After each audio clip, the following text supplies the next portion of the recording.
తెలంగాణలో 10 ఏళ్ల పాటు అధికారంలో ఉన్న బీఆర్ఎస్ 2023 ఎన్నికల్లో ఓడిపోయింది. కేసీఆర్ మాజీ సీఎం అయ్యాక ఎర్రవల్లి ఫామ్ హౌస్కే పరిమితమయ్యారు. మధ్యలో లోక్సభ ఎన్నికల ప్రచారానికి వచ్చినా, మధ్యలో కొన్ని సభలకు హాజరైన ప్రతిపక్ష నేతగా బీఆర్ఎస్ పార్టీ అధినేతగా ప్రజాక్షేత్రంలోకి వచ్చింది లేదు. ఇటీవల పార్టీ విస్తృత స్థాయి సమావేశానికి తెలంగాణ భవన్కు హాజరై పార్టీ క్యాడర్కు దిశానిర్దేశం చేశారు. తనతో భేటీ అయ్యేందుకు వచ్చేవారితో ఫామ్ హౌస్లోనే సమావేశమై కీలక వ్యాఖ్యలు చేస్తున్నారు. ఈ నెల 27న వరంగల్లో బీఆర్ఎస్ సిల్వర్ జూబ్లీ మహాసభ నిర్వహణకు సీరియస్గా ఫోకస్ పెట్టారు పార్టీ నేతలు. ఈ మహాసభను బీఆర్ఎస్ చాలా ప్రతిష్టాత్మకంగా తీసుకుంది. ఇన్నాళ్లు ఫీల్డ్లోకి వచ్చి పార్టీ కేడర్ను ఉత్సాహపరుస్తున్న హరీష్ రావు, కేటీఆర్లకు తోడుగా మహాసభ ఏర్పాట్లను స్వయంగా పర్యవేక్షిస్తున్నారు కేసీఆర్. కూలింగ్ సమయం అయిపోయిందని అనుకున్నారో లేక గతంలో ఇబ్బంది పెట్టిన గాయం నుంచి కోలుకున్నారో కానీ కారు గేరు మార్చేందుకు కేసీఆర్ సన్నద్ధంగా ఉన్నట్లు తెలుస్తోంది. తాజాగా వరంగల్ జిల్లా ముఖ్య నేతలతో కేసీఆర్ ఫామ్ హౌస్లో సమావేశమయ్యారు. సభ ఎలా నిర్వహించాలో సూచనలు చేస్తూనే కాంగ్రెస్ సర్కార్పై విమర్శలు చేశారు. ఈ మీటింగ్లో కేసీఆర్ చాలా యాక్టివ్గా కనిపించారు. మళ్లీ పూర్వపు కేసీఆర్ను చూస్తున్నట్లుగా పార్టీ క్యాడర్ కూడా ఫీల్ అయింది. అంటే 27న నిర్వహించే బీఆర్ఎస్ సభ ద్వారా పూర్తి స్థాయిలో రాజకీయ క్షేత్రంలోకి తిరిగి దూకేందుకు కేసీఆర్ సిద్ధంగా ఉన్నట్లు భావిస్తున్నారు. బీసీ బిల్లుపై పెద్ద స్థాయిలో చర్చ జరుగుతోంది. త్వరలోనే స్థానిక సంస్థల ఎన్నికలున్నాయి. ఈ క్రమంలో బలంగా ప్రజల్లోకి వెళ్లాలని చూస్తున్నారు కేసీఆర్. దీనికి 27న నిర్వహించే సభ తర్వాత శ్రీకారం చుట్టాలని అనుకుంటున్నారు. ఈ మధ్యకాలంలో సీఎం రేవంత్ రెడ్డి ఎన్ని విమర్శలు, ఆరోపణలు చేసినా కేసీఆర్ స్పందించలేదు. ఈ సభ ద్వారా అన్నిటికీ సమాధానం ఇస్తారని చెప్తున్నారు.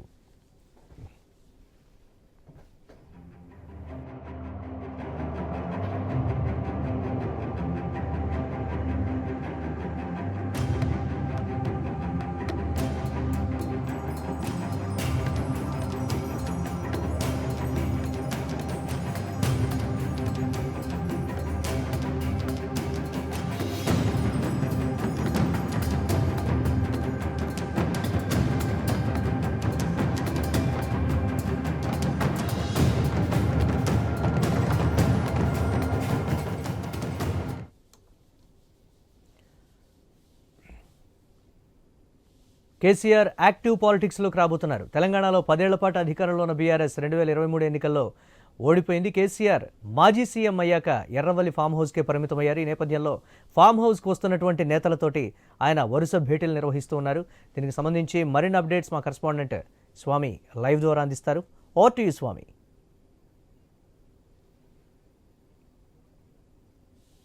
వైపు ఎర్రవల్లి తన నివాసం నుంచే అన్ని రకాల పార్టీ నేతలతో మాట్లాడుతున్నారు. ఒకవైపు పార్టీ రజతోత్సవ వేళ, బీఆర్ఎస్ పార్టీ ఏర్పడి 25 సంవత్సరాలు అవుతున్న వేళ ఒకవైపు వరంగల్లో బీఆర్ఎస్ పార్టీ సిల్వర్ జూబ్లీ వేడుకల కోసం ఒక భారీ బహిరంగ సభను అయితే ప్లాన్ చేసుకుంది. ఈ వరంగల్ నుంచి నిర్వహించే భారీ బహిరంగ సభ కోసం ఇప్పటికే పార్టీ సంబంధించిన కీలక నేతలతోటి బీఆర్ఎస్ పార్టీ అధినేత, పార్టీ ఒకవైపు చీఫ్ కేసీఆర్, మరోవైపు వర్కింగ్ ప్రెసిడెంట్ కేటీఆర్ ఎప్పటికప్పుడు వారితో సమావేశాలు అవుతున్నారు. వరంగల్ మహాసభను విజయవంతం చేసుకోవడం కోసం అన్ని రకాల ఏర్పాట్లు ఇప్పటికే సతమతమై ఉన్నారు. నిన్న వరంగల్ జిల్లాకు సంబంధించినటువంటి ఉమ్మడి వరంగల్ సంబంధించిన కీలక నేత అందరితో కూడా నిన్న ఎర్రవల్లి వ్యవసాయ క్షేత్రంలో కేసీఆర్ తన నివాసంలో సమావేశమయ్యారు. వారందరికీ వరంగల్ బహిరంగ సభను ఏ విధంగా సక్సెస్ చేసుకోవాలి, ఇప్పుడున్న పరిస్థితుల్లో పార్టీని ఏ విధంగా బలోపేతం చేసుకుంటూ ముందుకు పోవాలి, రెండు జాతీయ పార్టీలు, రాష్ట్రంలో అధికారంలో ఉన్నటువంటి కాంగ్రెస్ పార్టీ, కేంద్రంలో అధికారంలో ఉన్నటువంటి భారతీయ జనతా పార్టీ రెండింటినీ ఎదుర్కోవడం కోసం ఎలాంటి వ్యూహాత్మకంగా ప్రాంతం ముందుకు వెళ్లాలని సంబంధించి వారికి దిశానిర్దేశం చేస్తున్నారు. వరుసగా పార్టీకి సంబంధించినటువంటి విషయాల్లో రీసెంట్ గానే తెలంగాణ భవన్ నిర్వహించినటువంటి విస్తృత స్థాయి సమావేశంలో పార్టీ సంబంధించిన భవిష్యత్ కార్యాచరణకు సంబంధించి ఎలా ముందుకు వెళ్లాలని సంబంధించి కూడా పార్టీ నేతలతో మాట్లాడారు.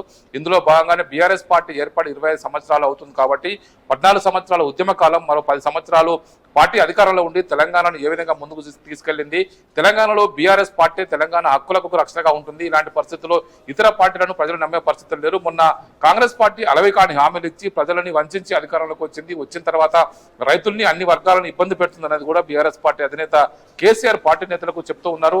ఇందులో భాగంగానే ఈసారి నిర్వహించేటువంటి ఏప్రిల్ 27వ తేదీన బీఆర్ఎస్ పార్టీ ఆవిర్భావ దినోత్సవం రోజు వరంగల్ నిర్వహించే పార్టీ రజతోత్సవ మహాసభకు సంబంధించి ఇప్పటికే ఏర్పాట్లు అయితే పార్టీ నేతలు చేస్తూ ఉన్నారు. ఈ వరంగల్ 2-3 స్థలాలు పరిశీలించిన తర్వాత ఎల్కతుర్తిలో దాదాపుగా 1200 ఎకరాల స్థలంలో ఈ భారీ బహిరంగ సభకు అయితే ప్లాన్ చేశారు. వరంగల్ సంబంధించిన నేతలందరూ కూడా ఇందులో తలముఖలే ఉన్నారు. ప్రధానంగా ఉత్తర తెలంగాణతో పాటు దక్షిణ తెలంగాణ నుంచి కూడా పెద్ద ఎత్తున లక్షలాది మందితోటి జన సమీకరణ చేసి ఒక ట్రెండ్ సెట్ గా ఈ సభ నిర్వహించాలని చెప్పేసి బీఆర్ఎస్ పార్టీ అధినేత కేసీఆర్ భావిస్తూ ఉన్నారు. అందులో భాగంగా ఈ రోజు మరోమారు ఈ రోజు ఉమ్మడి మెదక్ జిల్లాకు సంబంధించిన నేతలతో కూడా కేసీఆర్ సమావేశమయ్యారు.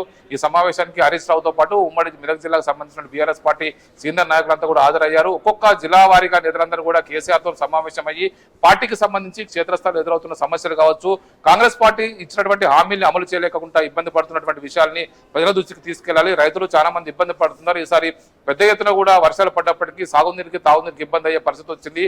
ప్రభుత్వం ప్రణాళిక రాహిత్యంతో వివరించడంతో ఇలాంటి పరిస్థితి వస్తుందనేది కూడా కేసీఆర్ పార్టీ నేతలతో తన ఆలోచనలు పంచుకుంటూ ఉన్నారు. ఒకవైపు క్షేత్రస్థాయిలో పార్టీని ఈసారి మరింత బలోపేతం చేసుకుని కింది స్థాయి నుంచి గ్రామస్థాయి కమిటీలు, మెంబర్షిప్ డ్రైవ్ లాంటి కార్యక్రమాలు చేపట్టాలని చెప్పేసి భావిస్తూ ఉన్నారు. ఒకవైపు పార్టీ ఫిరాయించినటువంటి ఎమ్మెల్యేల పైన లీగల్ గా ఫైట్ చేస్తూ ఉన్నారు.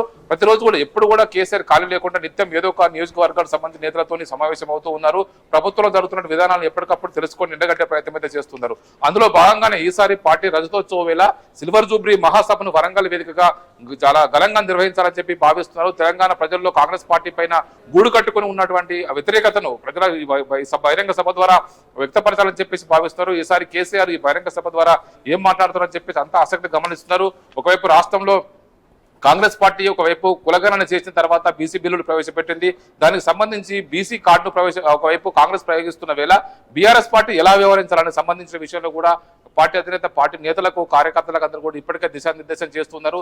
చాలా చోట్ల నేతలంతా కూడా రీసెంట్ గా నారాయణపేట నుంచి, అదేవిధంగా ఒకవైపు రామగుండం నుంచి పార్టీకి సంబంధించిన నేతలంతా కూడా పాదయాత్రగా ఎర్రవల్లికి వెళ్లి కేసీఆర్ ని కలుస్తూ ఉన్నారు. నిత్యం ఏదో ఒక నియోజకవర్గానికి సంబంధించిన నేతలతో సమావేశం అవుతూ భవిష్యత్ కార్యాచరణ పైన, పార్టీ నిర్మాణం పైన, క్షేత్రస్థాయిలో ఎదురవుతున్న సమస్యల పైన, గతంలో బీఆర్ఎస్ పార్టీ ఉన్నప్పుడు అధికారంలో ఉన్నప్పుడు ఏ విధంగా ఉండి ఇప్పుడు కాంగ్రెస్ అధికారంలోకి వచ్చినాక 15 నెలల పరిస్థితి ఎలా ఉన్నది సంబంధించి కూడా ఎప్పటికప్పుడు వివరిస్తూ వారికి క్షేత్రస్థాయిలో చేయాల్సిన పనులపైన దిశానిర్దేశం చేస్తున్నారు. Murali, right, thanks for updates Swamy.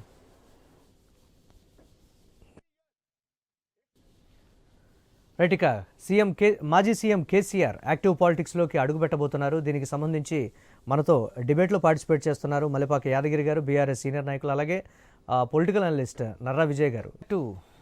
Welcome back to news.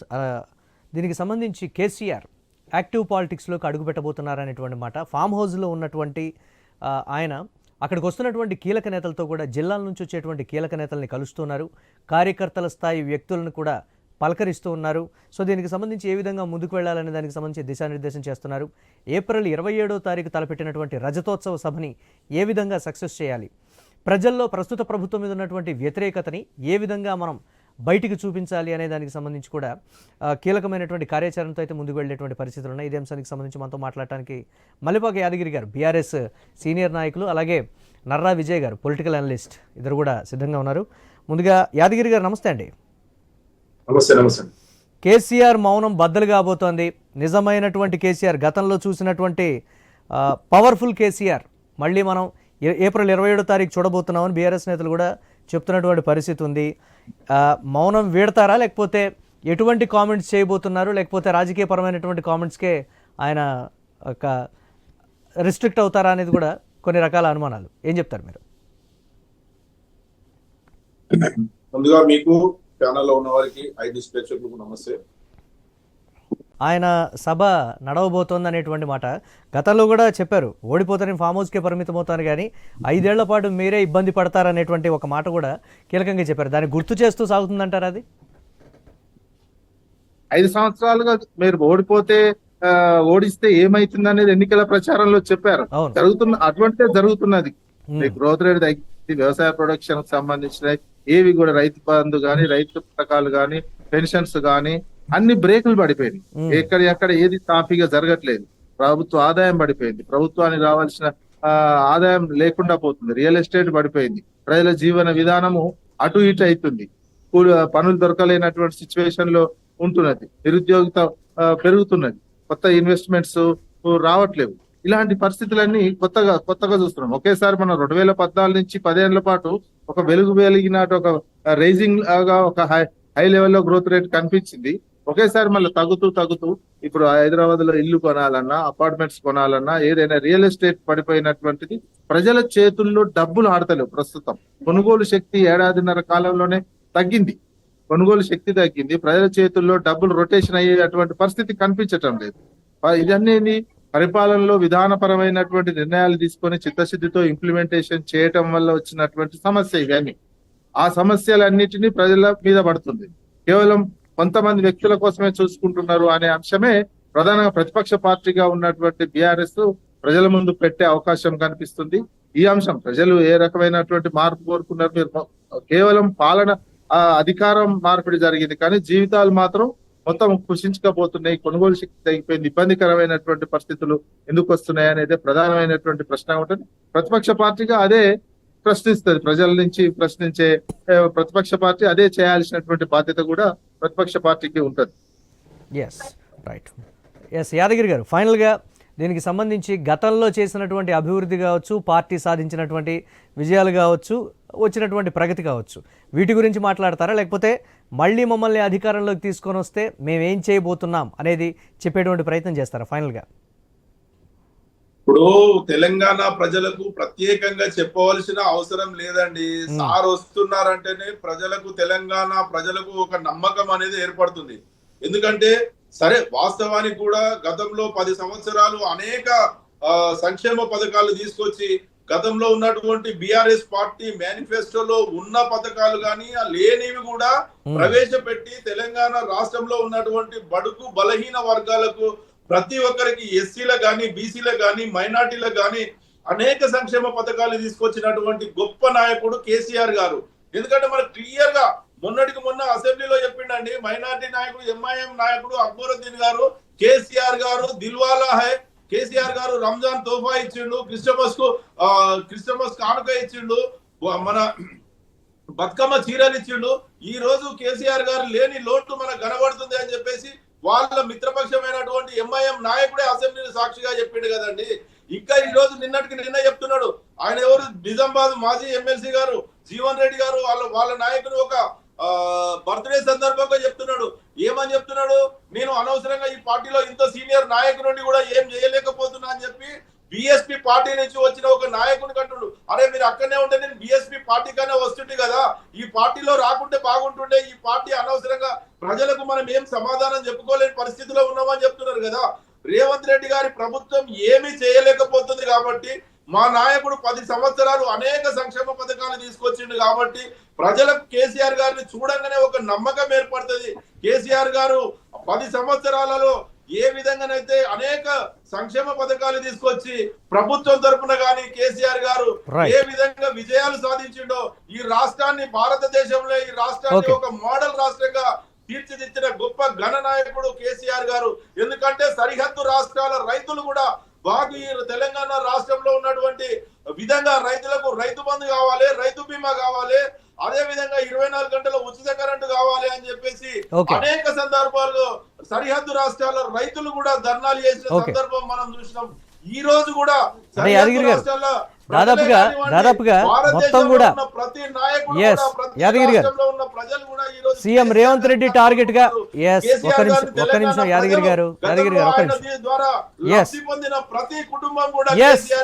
గారు, ఎస్ ముఖ్యమంత్రి రేవంత్ టార్గెట్ గా రజతోత్సవ సభ జరగబోతుందనేటువంటి ఒక మాట ఖచ్చితంగా ఏదైతే నైరాశ్యంలో ఉన్నారో కార్యకర్తలు కావచ్చు, కీలక నేతలు కావచ్చు, వాళ్ళందరిలో కూడా మనోస్థైర్యాన్ని నింపి రాబోయే రోజుల్లో అధికారం మనదే అనేటువంటి ఒక కాన్ఫిడెన్స్ని అయితే కేసీఆర్ క్రియేట్ చేయబోతున్నారు అనేది అయితే స్పష్టంగా అర్థమవుతుంది. రైట్, థ్యాంక్ యూ విజయ్ గారు అండ్ యాదగిరి గారు. డిబేట్